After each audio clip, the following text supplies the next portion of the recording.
Welcome, ladies and gentlemen, to Superintendents Unplugged, In Depth with Davis, the podcast where we'll dive deep into the world of educational leadership. I'm your host, Addison Davis, and I'm thrilled to have you join me as we embark on the inspiring journey together.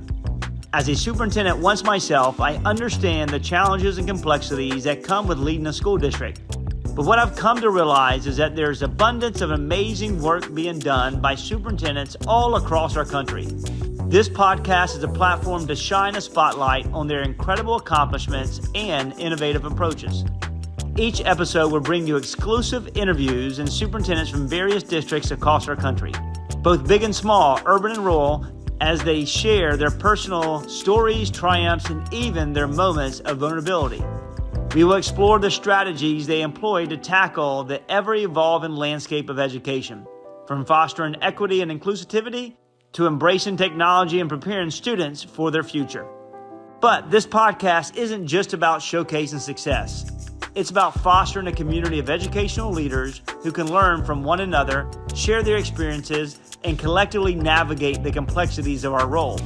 We'll discuss the tough topics as well, the difficult decisions, and the innovative solutions that are transforming education for the better. So while you're an educator, a parent, a student, or simply someone who's passionate about education, this podcast is for you. Superintendents Unplugged is your behind-the-scenes pass to the world of educational leadership, where we uncover the stories that inspire, motivate, and empower every one of us. Get ready to be inspired, challenged, and entertained as we embark on this incredible journey together.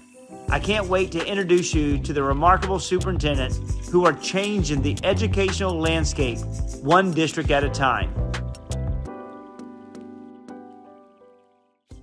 Welcome to another episode of Superintendents Unplugged, In Depth with Davis. I'm your host, Addison Davis, and today we have one of the greatest leaders in the country, Dr. Lamar Goree.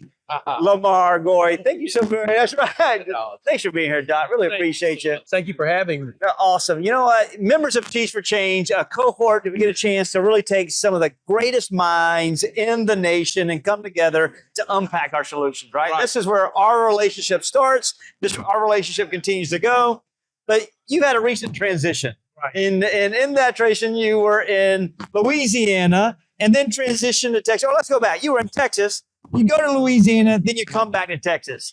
You know, Caddo doing some really cool things in Louisiana, near the place that we're in today with New Orleans. Right. And you know what? Talk about it takes courage to make the transition from one location to the next. Talk about that transition, because I think there's beauty in being able to find other opportunities that may have a greater need that you can serve, and knowing when your time is at a current location. Right. Well, first off, Addison, thank you for having me on. You know, I truly consider you listen to you, man. It's you OGs that taught me everything I know. And I've always appreciated the relationships with Teach for Change and all of the other collaborations, because without our little fraternity of superintendents, we couldn't do this work. That's right. But you know, when you talk about the transition, it was interesting because you talked about in Texas, went to Louisiana, back to Texas.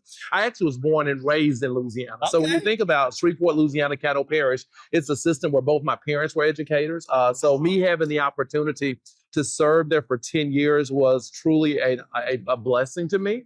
And I tell you, the big part, the hardest part about leaving was really just that I was home, that I was serving a community that invested so much in me. So I tell people, it was a great experience. But I think at the same time, from a career perspective, we as superintendents, and we talk about this all the time, you have to know when you've taken a system as far as it's going to go. And there's a time for different leadership when you're looking at senior leadership. And I really do believe in the work of Caddo Parish. You know, one thing a mentor once told me, Dr. Michael Hinojosa, told me was that in urban leadership, the work will never be done. So you have to set some perimeters around those things that you want to accomplish. And when I think about when I went to Caddo Parish, it was $4 million. I mean, this is a half billion dollar budget, $4 million in the fund balance, and I left over 150 million there. When I think about the school's rating, we actually were rated a B district by the state, super urban system, highest performing urban district. So a lot of those things, I say that to say I had accomplished. So in that respect, looking for different opportunities. And, you know, I had a wonderful 14-year run in Texas. So Texas was a spot where I decided, my family and I decided that was where we would go. And Duncanville presented a very unique challenge in that it's a one high school town. You know, I went from 40,000 kids to 12,000. Yeah, but that's a place of winners. I was going to tell you right now. Champions, sure. One high school, but that one high school has 4,500 students. So it's a huge high school, and just having the opportunity to lead there has been great. It's been great. See, I mean, the first thing is, I want to unpack. You talked about there's a season to our work, right? And knowing when that season may come. And sometimes we talked about it earlier, superintendents may stay too long. Right. And, you know, how do you know? Like, you know, and there's a lot to do. I mean, you got, you know, academic progression, educational progressions, you know, community politics. I mean, like, how do you know? For me, it really, and it goes to that thing, having those goals set for yourself, deciding when you go into a system, especially in large systems like the system you led, especially, you know, you have to decide what are those milestones, what are those things that you want to accomplish. Be very realistic with that. And you also have to know how to scope the land. We are not making Tahoes or widgets. We're dealing with children. Right. So there's a certain level of uncertainty there that you have to be aware of. And I think oftentimes, you know, if you look at the 3 to 5 year tenure of superintendents, a lot of superintendents miss some obvious signs that it's time to move on. And I think that the superintendency is not one of those jobs that you can go in and say, I'm going to do this for 45 years. You know, it's just not that job. Right. And because of all of the moving parts, we have to be nimble, we have to set goals, and we have to be very aware of the surroundings. It's awesome. And stay focused on the kids. I mean, you know, in Hillsborough, I knew what my role was. My job was to be a disruptor. Right. And disruptors, you have that's right. You know, you have a timestamp on it, right? And you know, going out on top like you went on top is beautiful, but being able to come to Duncanville and adopt high quality instructional materials, to be able to focus on building CTE, creating choice within your school district. I mean, you've done all this in a very short amount of time. I mean, what's the playbook to it? You know, I do think the big advantage, if I were to tell people the advantage of going from a large urban to a smaller system, still urban in makeup, is that there is nothing other than athletics that I have not experienced at a very high level. Sure. So as we make decisions, I have research, my own research to draw on and as we make these decisions. So when you start talking about high quality instructional materials, I've done this before. So I know what that looks like. I know how to support my team in planning that out. Also, you know, when you talk about building teams, I've done that before. I've had 10 years of experience in building a strong team. So these are things, and those are some of the strengths that I draw on. Yeah. And my advice to any leader is to always be reflective of everything you do, because there's going to be a day where that's going to be valuable. That's going to help you as you make, you know, future decisions. That's right. And, you know, Doc, I watch you on, you know, LinkedIn, and in a short period of time, the culture that you have brought together. I mean, I think I saw you in an Adidas outfit with some shell toes. I don't know what was going on, man, but what I did see is that while you had, whether it was leadership engagement, you know, team building sessions, is that you were building systems to show, you know what, I care about you, I got you, and we're not going to do this isolation, we're going to do this together. Right. And, you know, building that culture is so important. I mean, like, yeah, we see you living it, and you smile. Look at that smile, man. The superintendency. And I tell people, it's authentic is the blessing that I have. I mean, that God has placed me in an authentic space where I can utilize my personality and my strength to make life better for children. And I just feel so fortunate that I have found what what's for me. Sure. And that's leading a school system. And that's the manageable part, though, because I have to still also remain nimble, remain very aware of my surroundings as well, all those good things. But I'm fortunate that I get to do every day what I truly believe God put me here to. Sure. And I think that's key for me. I mean, so, you know, we were always trained, and you have 28 years into the system, which is, I mean, wow, thank you, and awesome. You know, for us to be an instructional leader, a climate and culture builder, a talent manager, an operational expert, but now more than ever, we've had to become politically savvy. Right. When we talk about politics more than ever, Right. we like them, we don't like them, whatever it may be, we still got to deal with them because it can be a curse of it. I mean, as superintendents grow through this process, you know, any recommendations or even thought process of what are you seeing? How do you navigate through it? You know, how do you win?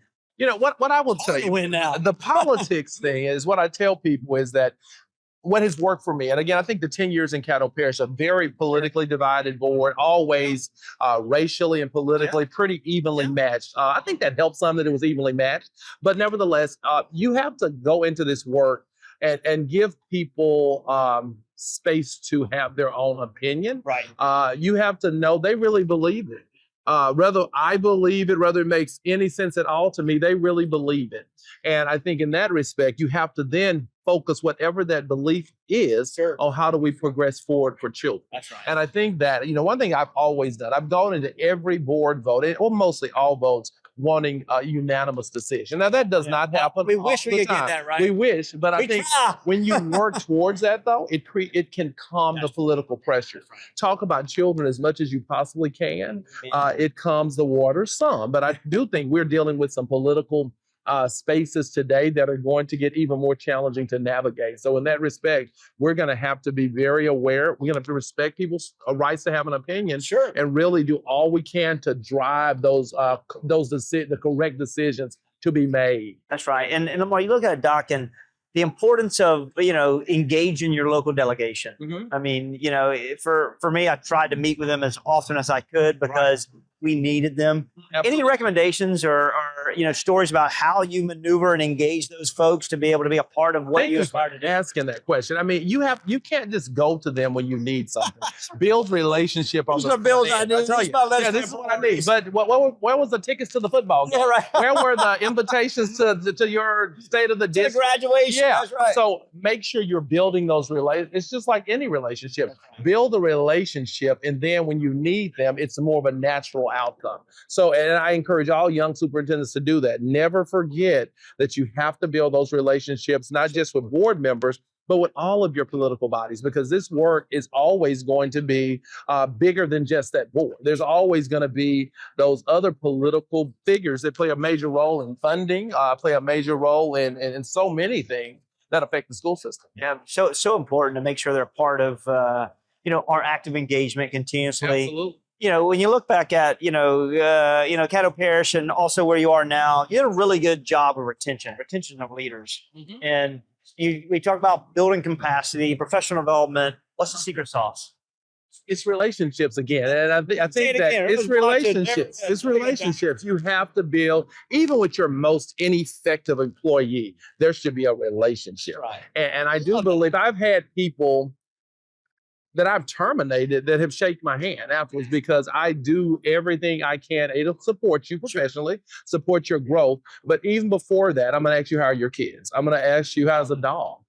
Is that personal relationship? And this is a relationship business. Sure. This is not, you know, we're not just sitting behind a computer, letting AI do the work for us. You can't do that yet. Yeah. But nevertheless, this is about building those relationships and making sure that people know that you care before they even care what you know. So, and that's been another great space for me because I am a natural people person. I enjoy knowing about people. I enjoy seeing all people grow. So that's been a good part. And that's why I do believe and I'm very proud of my retention of leaders. Yeah. Very, very proud. I mean, we see it, we hear about it. And, you know, I tell people all the time, you can only move at the speed of trust, right? And creating those systems of care. You've done just that. Right. Last thing, and two things. Hey, what's up with Huntington High School? What's up? What's going on with that place? That's just the best high school in Caddo Parish. You know, that's my alma mater. And I tell you, it was interesting when I was there. People would say, "Well, he's only doing that because it's Huntington." I was like, "Well, it's probably true.